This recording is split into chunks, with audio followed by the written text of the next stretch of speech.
Donc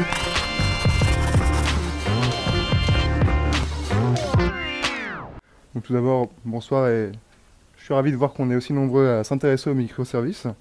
Donc ce soir, on va parler donc sur cette présentation de comment concrètement on attaque la transition en microservices, comment on passe de la théorie à la pratique.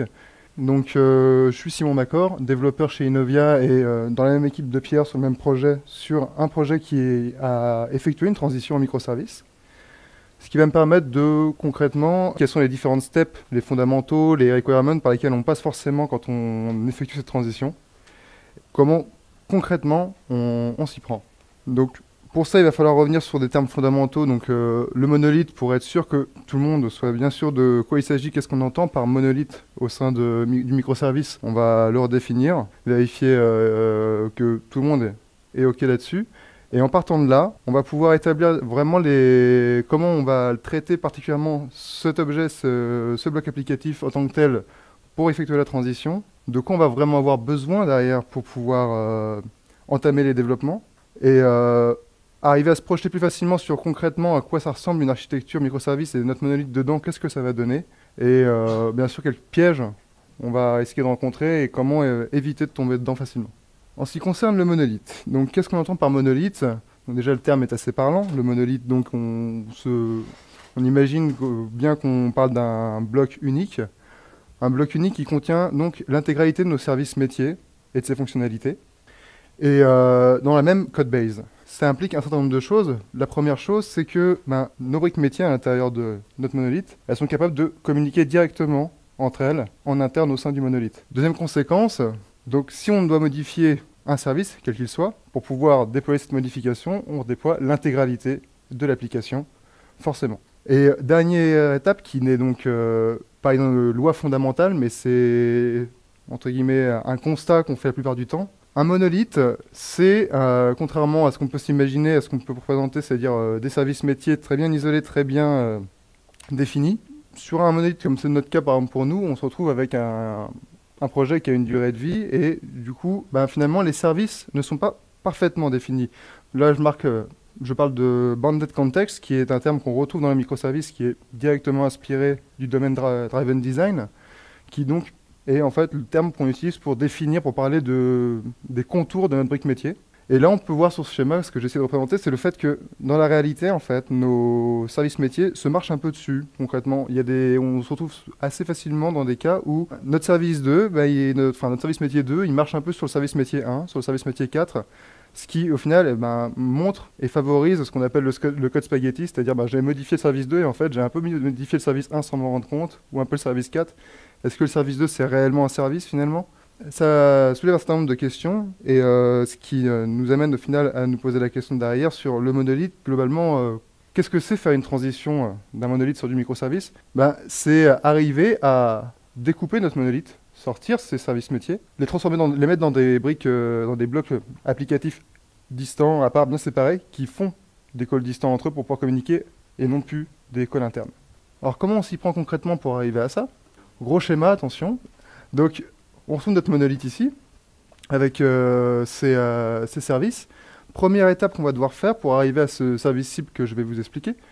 On va donc identifier avec notre client les coutures et redéfinir au final notre bounded context pour être sûr que tout simplement nos services soient bien définis. C'est ce que j'ai essayé de représenter avec nos wrappers ici, qui sont en fait ni plus ni moins que les nouveaux contours de notre brique métier, redéfinis avec notre client, qui vont être mis devant notre legacy code, qui vont être la représentation de nos nouvelles briques métiers, et qui vont permettre au final de migrer step by step nos features, parce qu'on ne peut pas réécrire l'intégralité du monolithe, ce n'est pas l'objectif, c'est trop coûteux. Donc avec cette approche-là, on est capable de réécrire partiellement le code qu'on a redéfini, parce que peut-être qu'on s'est rendu compte, en réidentifiant nos SIMs, finalement peut-être que le service 2, en fait, il y a une fonctionnalité qui marche entre service 1 et le service 2, donc la responsabilité du service 2 n'était pas correctement établie, le service 2 n'existe plus. Et donc tout ça, on va pouvoir le redéfinir ici, peut-être le réécrire, et pour le legacy code, on est toujours capable de le contacter, et de le réutiliser, et de migrer step by step, sur du long terme, nos briques métiers, pour pouvoir être capable, à terme, de s'affranchir complètement de nos briques métiers legacy code, et de pouvoir sortir en microservices tout ce qu'on a réécrit ici. Ça, c'est la step, comment on s'y prend finalement pour réécrire nos briques métiers et réidentifier finalement nos microservices à terme. Deuxième étape, pour pouvoir rendre notre monolithe intégrable dans une architecture microservice, il faut qu'on soit capable de faire un call distant donc, dessus, pour pouvoir communiquer avec lui. Donc, l'API qu'on va exposer. Là, j'ai précisé API stateless. Je pense que je n'ai pas besoin de réexpliquer pourquoi le stateless est important, les best practices du stateless. En fait, ce que je voulais exposer ici avec le stateless, c'est le fait que votre monolithe n'est pas forcément stateless. Et quand vous allez exposer finalement des fonctionnalités, des process avec votre API, il faut vous assurer finalement que votre legacy code derrière qui va être continué d'être appelé permet de rester idempotent sur votre API. Voilà globalement comment on va s'y prendre et concrètement pour migrer morceau par morceau notre monolithe et le rendre intégrable dans une architecture microservice. Est-ce que c'est suffisant pour pouvoir commencer à attaquer vraiment les développements? Non, pas tout à fait. On a besoin donc d'un certain nombre de choses pour démarrer. La première chose qui doit être prise en compte, c'est la maturité de votre équipe. Parce que, tout simplement, la façon de communiquer réellement au sein d'une équipe qui travaille en microservice change totalement. Quand on est sur un monolithe, on est sur un seul bloc applicatif. On a parlé notamment de la possibilité de splitter les équipes par responsabilité métier, par microservice. Donc on va se retrouver avec une relation, une façon de communiquer d'un consommateur d'API à un fournisseur d'API. Donc déjà, l'approche n'est vraiment pas du tout la même et les problématiques ne s'adressent pas du tout de la même manière. Donc c'est quelque chose qu'il faut vraiment prendre en compte, parce que ça reste un changement quand même assez fondamental. Si l'équipe n'a pas la maturité, c'est bien de s'entourer au final d'un architecte qui aura l'expérience pour les accompagner progressivement et leur donner ce gain d'autonomie là, ou un project manager.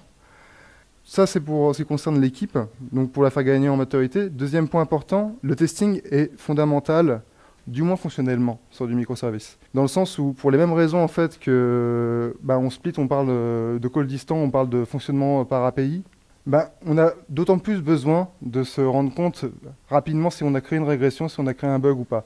J'imagine que la plupart d'entre vous ont déjà eu à implémenter une API avec un prestataire. Quand il y a un bug, c'est assez compliqué à résoudre. En tout cas, ça nécessite, c'est pas les mêmes échanges qu'on a besoin de faire pour savoir d'où vient le bug, comment on l'adresse, comment on le corrige. Et ça, vous l'aurez en interne à travers vos équipes, quoi. Donc si vous rajoutez du testing, ça va vous permettre de visibiliser plus facilement et d'intervenir beaucoup plus rapidement dessus. Deuxième petit point important concernant le testing, c'est bien quand vous allez mettre en place votre stack de penser déjà en termes d'automatisation. C'est-à-dire de dire, je vais choisir la stack qui va me permettre facilement finalement de l'intégrer dans un process d'intégration continue. C'est pas un requirement, mais en tout cas, ça doit faire partie de vos choix. Enfin, de vos critères de choix. Point concernant les API ensuite, quel contrat de communication on va utiliser? Est-ce qu'on va parler en REST, en JSON RPC, XML RPC, SOAP, ce qu'on veut? En fonction de vos besoins métiers, en fonction des technos que vous utilisez, vous allez devoir faire un choix. Celui qui vous paraîtra le plus simple par rapport même à comment vous imaginez versionner vos points d'API ou vos API. C'est un point fondamental.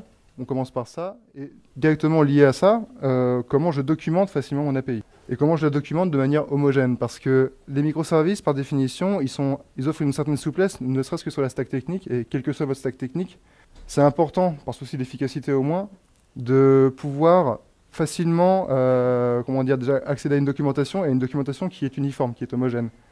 Ne serait-ce pas là, il n'y a rien de plus compliqué que de réapprendre une API et la façon dont c'était documenté, parce que sur 3 équipes différentes au sein d'une même architecture microservice, il y a 3 documentations différentes et 3 styles de documentation différentes. C'est beaucoup plus simple et vous gagnerez beaucoup plus en efficacité et vous éviterez beaucoup de souffrance en pensant à ça. Tout comme les tests, pensez aussi en termes d'automatisation par rapport à la techno que vous allez choisir pour ça, histoire de pouvoir générer facilement votre doc à terme. Dernier point, logging everything, ça c'est dans la théorie on lit souvent ça, il faut absolument tout loguer. Tout loguer, ça veut dire quoi ?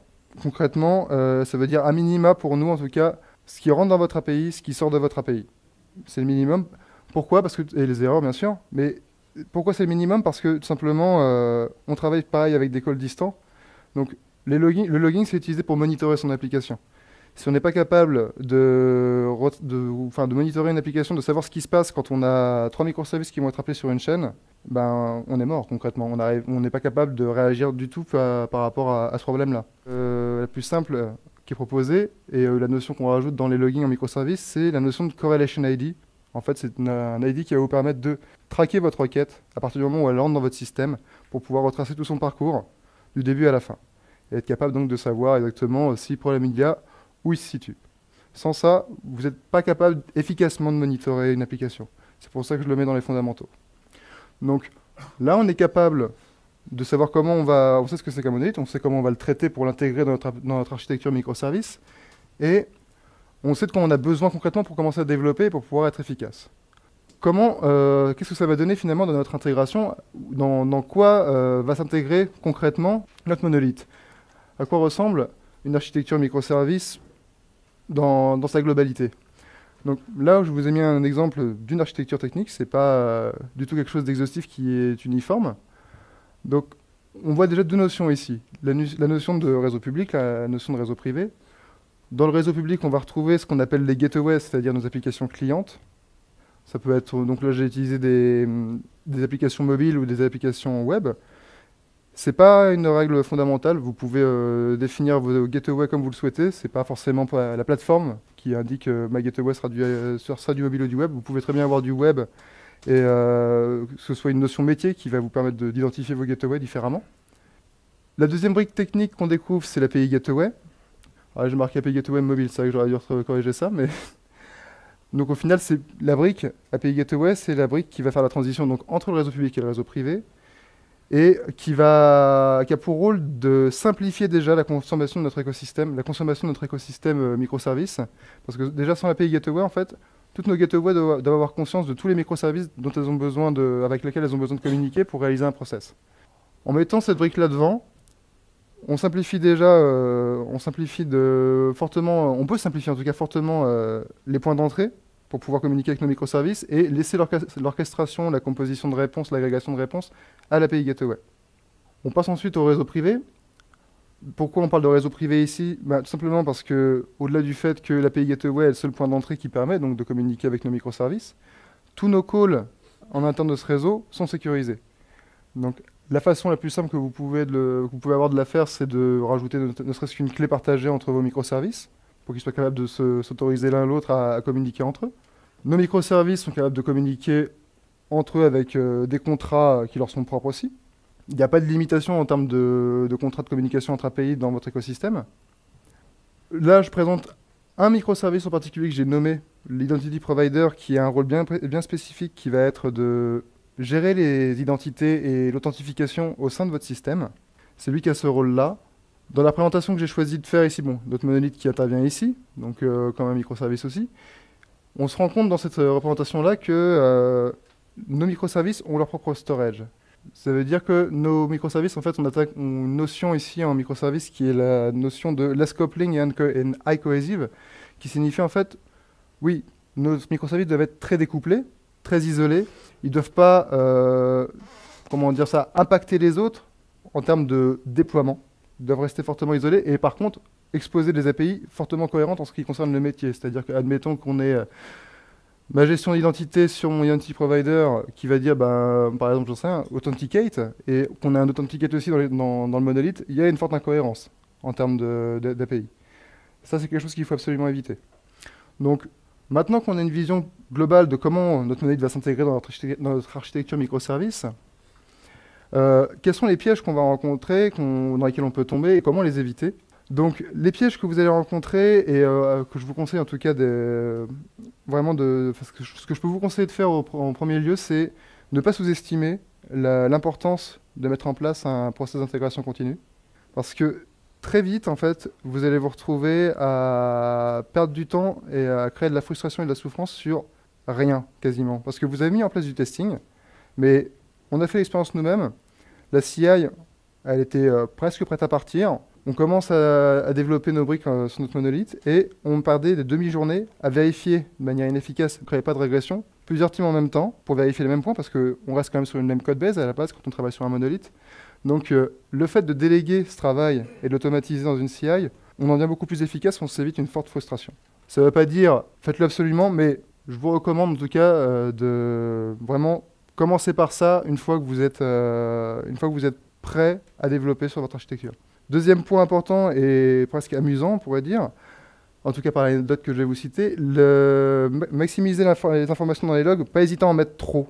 Il n'y a jamais trop de logs en architecture microservice, et à être surtout précis dedans. C'est-à-dire que sur une chaîne de 3 microservices qui se parlent, si nous on a eu le cas de, on a dit, on a bien logué, en effet, on était capable de savoir qu'on avait traversé 3 microservices, Mais on s'est retrouvé avec la même erreur qui était une erreur est survenue.